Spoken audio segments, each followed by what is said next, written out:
말씀의 제목은 레위기는 회복입니다. 회복이라는 것은 여러분 단절되어 있는 것을 다시 연결해 주는 것입니다. 또 끊어져 버리고 죽어버린 것을 다시 살려내는 것입니다. 레위기에는 하나님께서 하나님과 하나님의 택하신 부르신 백성 이스라엘과 교제가 끊어져 있는 이것을 이 교제의 관계, 이 회복을 이루어내시기 위해서 주시는 것이 레위기입니다. 그 레위기에는 제사가 있고 제사에는 제물이 있고 제물에 피를 드리게 되어 있습니다. 또 레위기에는 예물이 있습니다. 하나님께 예물을 드리면, 선물을 드리면 하나님이 받으시겠다 하는 것입니다. 여러분, 우리 하나님은 아무 선물이나 받지 않으세요. 하나님께서 너희가 이렇게 예물을 들고 나오면 내가 받겠다 하는 정하신 방법을 알려주시는 거죠. 그리고 또 하나님과 하나님의 백성과의 관계뿐만 아니라 사람과 사람 사이에 깨어진 관계. 어떨 때 여러분 관계가 깨어져요? 정신적인, 육체적인, 물질적인 손해를 입혔을 때 손해를 입힌 사람과 그 손해를 받은 사람이 이렇게 관계가 어려워져요. 깨어지게 되어 있어요. 근데 이런 것들을 어떻게 회복할 것인가 하는 그런 방법을, 그런 길을 주님이 알려주시는 거예요. 그래서 위아래 하나님과 백성의 관계, 백성과 백성의 관계를 회복할 수 있는 길을 알려주십니다. 그리고 그 가운데에 그 역할을 하는 사람을 세우는데 그것이 제사장이에요. 제사장들을 세워서 하나님과 백성 사이에, 백성과 백성 사이에 회복할 수 있는 그 길을 열고 닫고 할 수 있는 그런 사람을 세우시는데 이것이 제사장입니다. 이런 모든 일들을 세우는 것이 기록되어 있는 것이 레위기다. 그래서 레위기는 회복의 장이다. 이렇게 정의를 내리는 것입니다. 하나님과 사람의 관계에 있어서 특별히 제사를 드리게 되어 있어요. 제사에는 제물이 드려지게 되어 있고 그 제물에 피를 흘리게 되어 있습니다. 이 피에는 생명이 있어서 사람이 하나님 앞에 그냥 나아가면 죽어요. 하나님이 그 거룩함과 선함을 이 죄인이 견딜 수가 없어요. 그런 것이 있습니다. 그래서 제물을 드리게 되어 있고 그 제물에 피를 드리게 되어 있다. 이 피를 드릴 수 없을 만큼 가난한 사람들이 있어요. 제물로 드려지는 것은 양이나 염소, 소 이런 것들인데 이것을 가지고 와서 드릴 정도로 아예 그렇게 할 수 없을 만큼 궁핍한 사람들이 있어요. 이스라엘 백성들 안에. 그럼 그 사람들에게만큼은 피의 제사가 아니라 곡식으로, 곡물로 제사 드릴 수 있도록 했어요. 이제 소제 안에 들어있어요. 이렇게 하나님께서 이 죄인인 백성들을, 이스라엘 백성을 어떻게든지 가까이 하고 만나고 교제하고 그 가운데 거하실 그 길을 하나님께서 내어주셨다. 이것이 결국 오늘 예수님 우리에게 우리가 오늘 암송 구절로 한 이 말씀으로 이어지는 것입니다.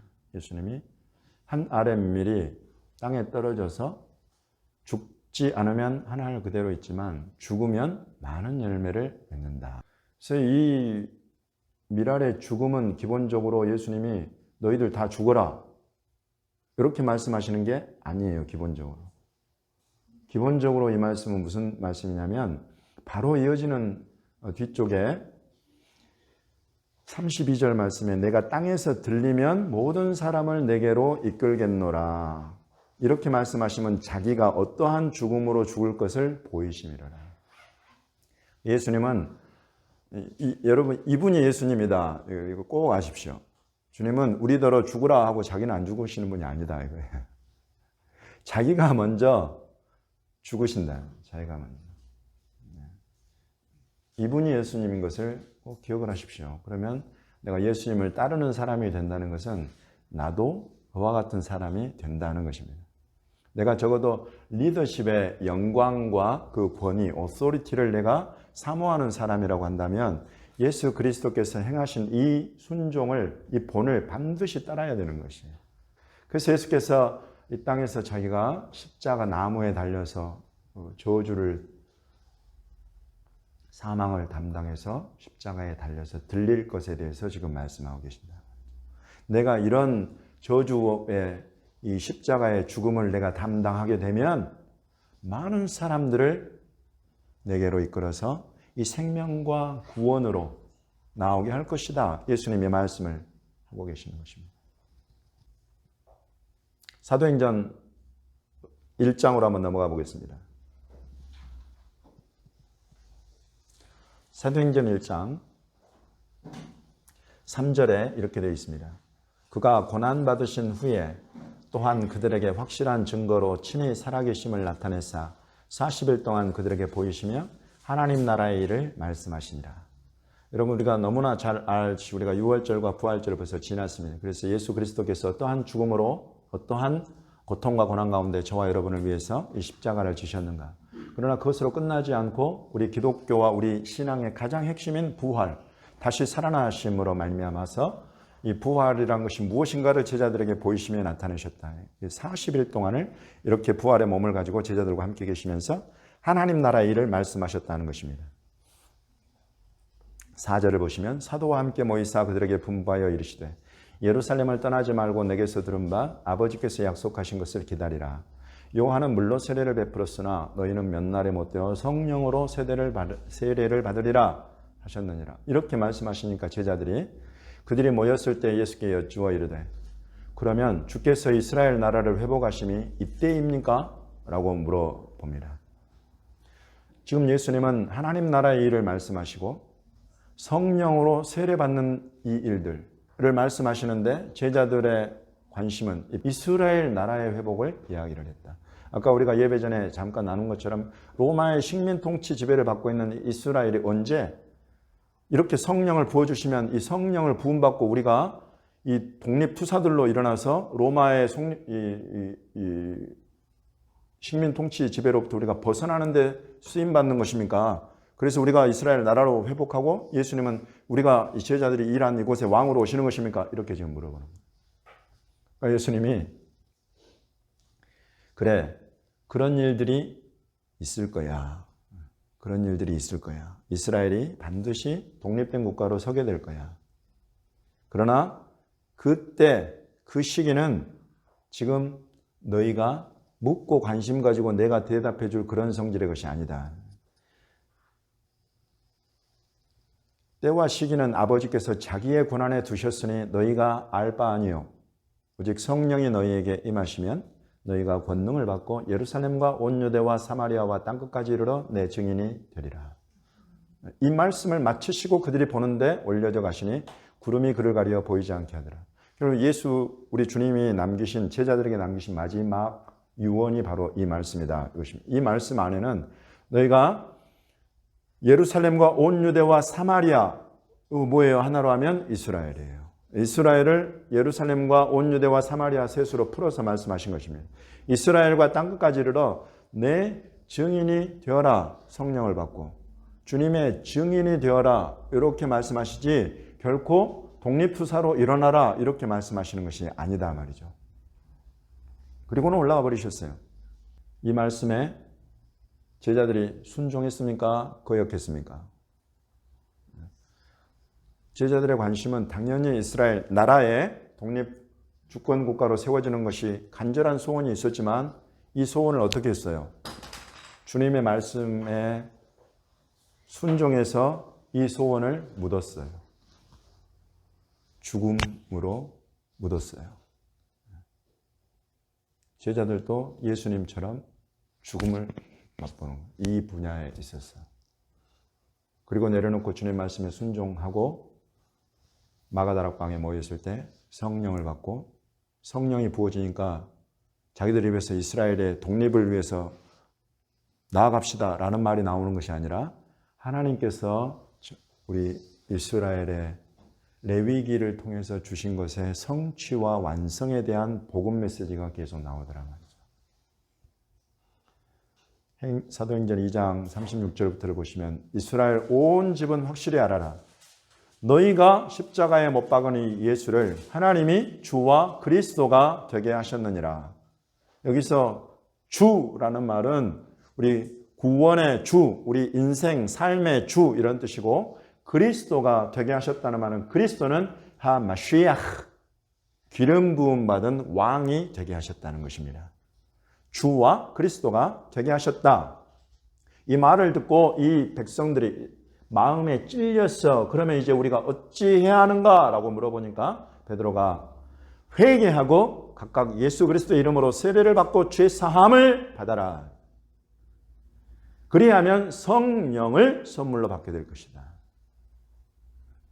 레위기에 우리 하나님께서 열어주신 그 회복의 길의 완성으로 예수 그리스도께서 오셔서 이 이름으로 세례를 받고 회개하고 죄 사함을 받아라. 그리하면 성령을 선물로 주신다. 그런데 이 약속은 너희와 너희 자녀와 곧 이스라엘 백성들과 모든 먼데 사람, 땅끝까지. 이때 열방이 다 들어있어요. 곧 주 우리 하나님이 얼마든지 부르시는 자들에게 하신 것이라.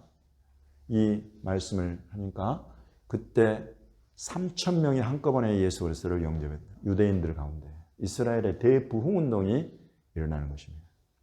여러분 보십시오. 예수 그리스도께서 하늘의 밀로 땅에 떨어져 죽으시니까 제자들에게 하나님의 성령이 부어지는 길이 열리고, 생명의 성령이. 제자들이 예수 그리스도의 말씀을 따라서 내가 독립투사 되기로 한 이 마음의 이 간절한 것을 죽이고 성령을 예수 그리스도 말씀을 따라 받고 나니까 이들을 통해서 순식간에 3,000명이 생명 얻는 이 구원에 이르는 회개 안으로 들어왔다는 것입니다. 많은 열매가 이렇게 맺혀져 간다. 사도행전 10장에는 베드로가 입을 열어 말하던 내가 참으로 하나님은 사람의 외모를 보지 아니하시고 각 나라 중 하나님을 경외하며 의를 행하는 사람은 다 받으시는 줄 깨달았다. 요거는 이방인 이탈리아 군대 백부장, 가이사랴에 있는 이탈리아 군대 백부장 집에 들어가서 베드로가 복음을 전하는데, 이 예수 그리스도의 십자가와 죽음, 그 부활의 복음을 전하는 그때에 기도하지도 않았어요. 구하지도 않았지만 하나님의 영 성령을 이방인들 가운데, 곧 이 예수 그리스도의 십자가와 부활의 메시지를 믿음으로 받고 있는 이 사람들 위해 그냥 부어주시는 그 장면에서 하는 소리. 외모를 받으시지 않는다는 이 말에서 이 외모는 저와 여러분 이런 생김새를 말하는 것이 아닙니다. 유대인이냐 아니냐, 할례자냐 무할례자냐 이거 따지는 분이 아니시구나. 율법을 가졌느냐 가지지 못했느냐 이걸 따지시는 분이 아니시구나. 이런 이야기를 하고 있는, 혈통적인 부분을 이야기를 하고 있는 것입니다. 아니구나. 하나님을 경외하며 의를 행하는 사람을 하나님께서 기억하시고 알고 계시는구나. 그리고 그들을 이 예수 그리스도의 나라 성령으로 맞아주시는구나. 이거를 알게 되었다는 것입니다. 근데 이 일을 이제 마무리하는 말씀이 로마서 11장 25절에 기록이 되어 있습니다. 형제들아, 너희가 스스로 지혜 있다 하면서 이 신비를 너희가 모르기를 내가 원하지 아니하노니, 이 신비는 이방인의 충만한 수가 들어오기까지 이스라엘의 더러는 우둔하게 된 것이라. 그리하여 온 이스라엘이 구원을 받으리라. 여러분, 이 로마서는 이제 이 예수 그리스도 복음이 전파된 지 10년, 거의 한 20년이 지난 다음이에요. 그래서 어느 틈엔가 이방인들 가운데 이 복음이 확산되었어요.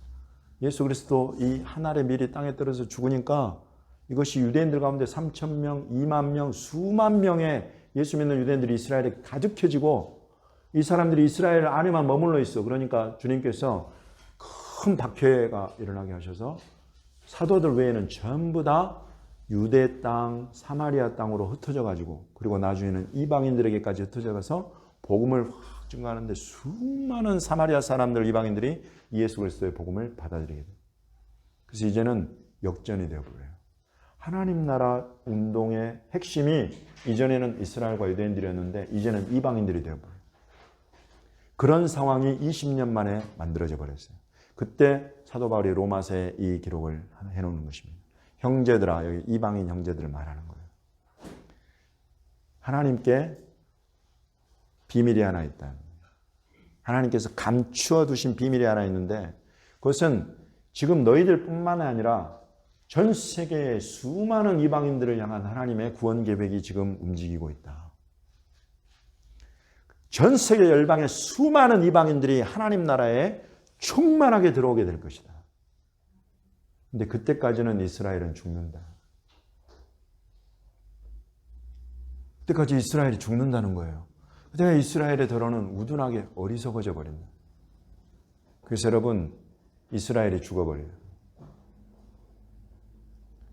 그 제자들이 예수님, 하늘로 올라가시는 예수님 발목 붙잡고 이스라엘 나라의 회복을 그렇게 간청하면서 구했지만은 주님이 그때와 시기에 아버지께 있는 것이다 라고 말씀하시고는 이스라엘이 역사의 무대에서 사라져버린 것입니다. 예수님 말씀하신 대로 로마에서 예루살렘이 주 70년에 완전히 무너져버리고 성전 파괴되고 이스라엘이 사라져버렸어요. 이스라엘이 죽어버렸어요. 그럼 여러분, 이 죽음이 이대로 끝나는 것인가? 아니다 말이죠. 하나님의 이 뜻 안에서, 이 비밀 안에서 이스라엘이 죽어버린다. 이스라엘이 왜 죽었냐? 수많은 나라들을, 열방의 수많은 민족과 언어들과 나라들을 살려내도록 주님이 죽이셨다. 다 이 예수 그리스도 오늘 우리의 암송구절 안에 다 들어있습니다. 죽게 하시는 거예요. 저와 여러분을 죽게 하실 때에 그 죽음이 끝이 아닌 것을 반드시 기억하십시오. 예수 그리스도 안에서의 죽음은 끝이 아닙니다. 그것은 수많은 생명을 일으켜내시기 위한 하나님의 뜻이요, 그 뜻이 나의 삶 가운데 이루어지고 있는 놀라운 은혜의 역사인 것입니다.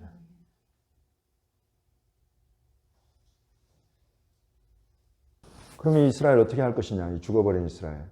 이방인의 충만한 수가 들어오게 되면 그리하여 온 이스라엘이 구원을 받게 될 것이다. 여러분, 이것이 신비, 미스터리예요. 미스터리. 하나님이 감추어 놓으신 비밀이 바로 이것이다. 이 신비는 여러분, 그리스도가 신비다. 그리스도가 죽을 줄 누가 알았냐 말이죠. 근데 그리스도는 죽으심으로 수많은 사람들을 의로, 생명으로 일으켜내신다. 이스라엘이 죽어버릴 줄 누가 알았냐 말이죠. 근데 이스라엘이 죽어버리고 수많은 나라와 열방과 족속들이 하나님의 구원의 복음 안으로 들어오게 되더라 말이죠. 근데 예수께서 죽으심으로 끝났냐? 그게 아니다. 이스라엘이 죽음으로 끝나냐? 그거 아니다. 온 이 열방에 충만한 하나님의 구원 역사가 이루어지게 되면 그로 말미암아서 하나님이 온 이스라엘의 구원을, 다시 이스라엘의 생명을, 다시 이스라엘의 부활을 이루어내신다. 여러분, 그것이 신비다라고 기록해 놓은 것이 로마서 11장이시거든요. 이 일을 하나님께서 사도 바울로 하여금 신약에만 기록해 놓으셨냐? 구약의 두 군데만 제가 여러분께 말씀드리겠습니다. 하나는 예레미야 31장에 35절에 여호와께서 이와 같이 말씀하셨다. 낮에 태양이 비추고 있느냐 비추고 있지 않느냐, 밤에 달이 비추고 있느냐 비추고 있지 않느냐. 여러분, 오늘날 태양과 달이 사라졌습니까? 아니면 그대로 비추고 있습니까? 그대로 비추고 있죠. 이것이 그대로 있는 한은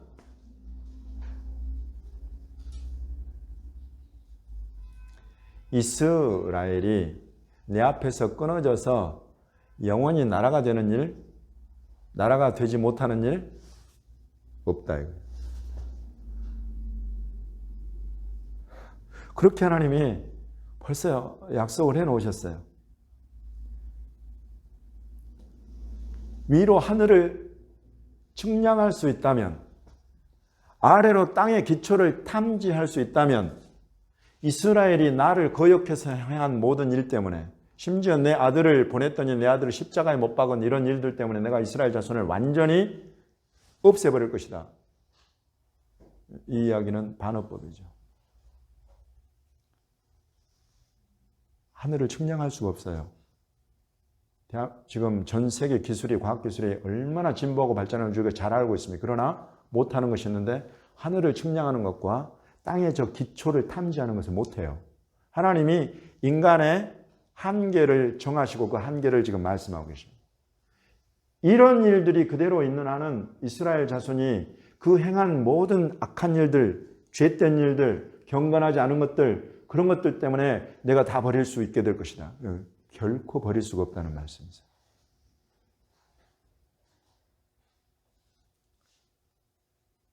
이런 말씀을 하시기 전에 하시는 것이 새 언약이에요. 새 언약. 여러분 구약에 신약이 나오는 거 아세요? 예레미야 31장 31절을 보시면 보라 날이 이르리니 내가 이스라엘 집과 유다 집에 새 언약을 맺으리라. 요 새 언약이 신약이에요. 브리트 하다샤. 옛 언약을 이스라엘이 깨뜨려 버리더라 말이죠. 옛 언약을 이스라엘이 깨뜨려 버렸다고 이것을 완전히 파기하고 없애버리느냐? 하나님이 그러지 않고 새 언약을 이 이스라엘 집과 맺어버리시는 거예요. 이 새 언약을 맺어버리시면 이스라엘의 행한 일들 때문에 영향을 받는 것이 아니라 하나님께서 이스라엘을 위해서 행하신 그 일로 이스라엘을 묶어버리시는 거예요. 생명으로 묶어버리고 죄사함으로 묶어버리고 구원으로 묶어버려서 아예 이스라엘이 죽음 가운데 내몰려서 영원히 폐기되어 버리는 일은 아예 없게 만들어 버리신다. 그런 일을 지금 약속해 놓으시고 이스라엘이 언젠가는 반드시 나라로 서고 이 백성 언젠가는 내가 반드시 회복해 낼 것이다. 이것을 말씀하시고 오늘날 그대로 이루시더라 말이죠. 이사야 66장에 예언합니다. 시온은 진통하는 즉시 그 아들을 순산해 버리더라. 여기에 나오는 이 말은 뭐냐면 나라가 어찌 하루에 생기겠냐. 근데 나라가 하루에 생기는 일이 있게 될 것이다. 한 나라를 이루는 민족이 어떻게 순식간에 태어나겠느냐. 그러나 이스라엘을 이루는 민족은 순식간에 태어나게 될 것이다. 이걸 이사야 66장에 예언을 하게 하시고는 1948년 5월 14일에 이 일을 이루어 버리시는 것입니다. 이것은 이스라엘이 그 주권과 독립국가로서의 지위를 상실해버린 지 2000년 만에 일어난 일이었습니다.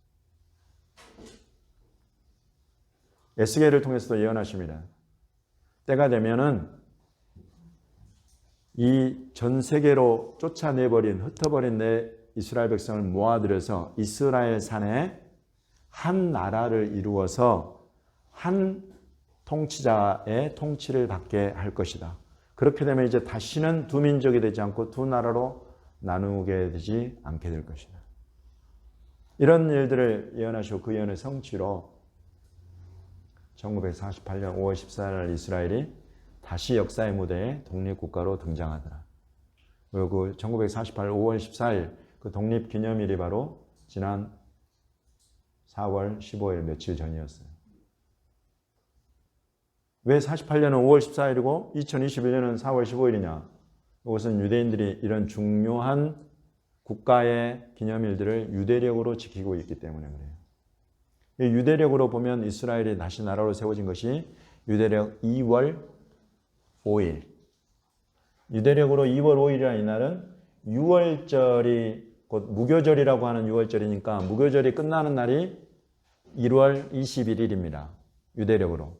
1월 21일부터 세워서 보면 딱 두 일에 만에 이스라엘이 다시 나라로 세워지는 일이 일어나요.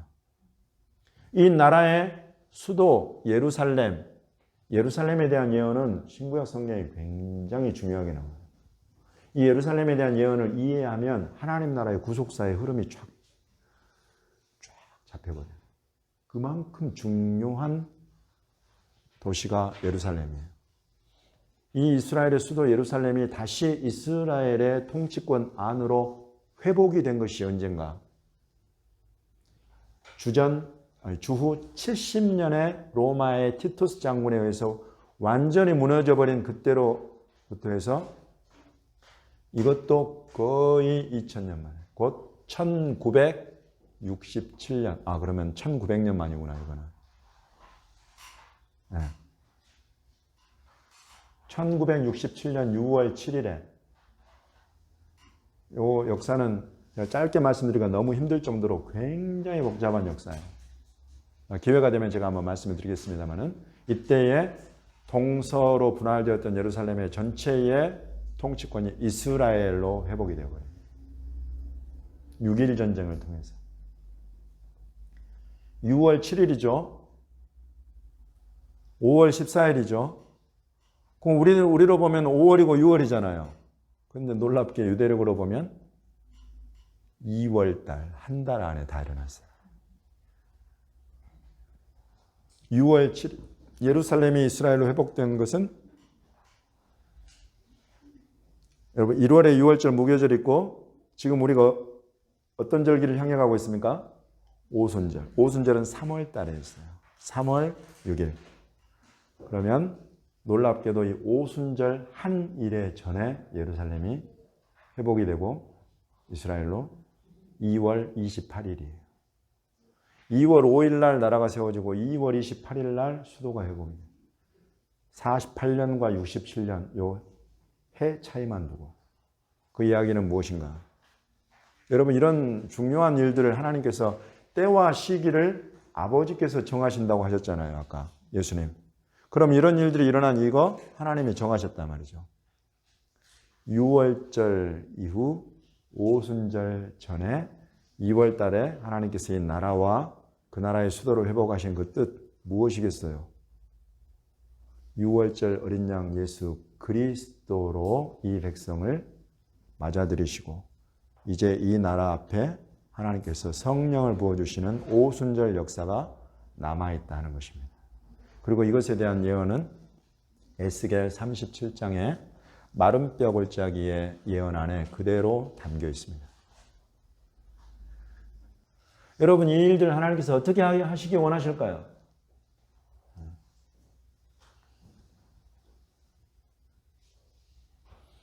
하나님의 뜻과 그 이루어 가시는 일의 원칙은 동일합니다. 하늘의 밀이 땅에 떨어져 죽지 않으면 하늘 그대로 있고 죽으면 많은 열매를 맺는다. 이제는 저와 여러분이 죽어야 될 때예요. 목사님, 우리 한 사람, 우리 한 교회 죽는다고 무슨 일이 일어나겠습니까? 저와 여러분이 죽기 시작하고 우리 교회가 죽기 시작하면 대한민국 교회가 죽을 거예요. 열방의 주님이 세우신 주님의 교회가 죽을 거예요. 그 죽음은 무엇을 뜻하는가? 이스라엘을 없애버렸던 신학이 죽어버릴 거예요. 우리가 대체 신학이라고 그래요. 대체해버렸다. 이스라엘은 하나님이 없애버렸고 그곳에 교회가 차지했다는 이런 신학적인 오류가 여러분 죽어버릴 거예요. 이런 죽음이 우리 가운데서 일어나야 된다는 말입니다. 열방의 교회가 죽으면 이스라엘이 살아날 겁니다. 온 이스라엘이 구원을 받게 될 거예요. 이 일을 주님이 2000년 동안 기다려 오신 일입니다. 주님의 여러분 이 뜻과 이 말씀과 이 심정, 주님의 마음 안으로 우리가 들어가서 그걸로 우리가 충분해지고 충만해지고 우리가 그리스도의 충만한 축복을 가지고 너희에게로 나아가게 될 것을 안다라고 로마서가 기록을 하고 있어요. 이방인의 충만한 그리스도의 충만한 축복이 이스라엘을 향해서 강물처럼 흘러 들어가게 될 것을 저는 말씀을 믿음으로 선포합니다.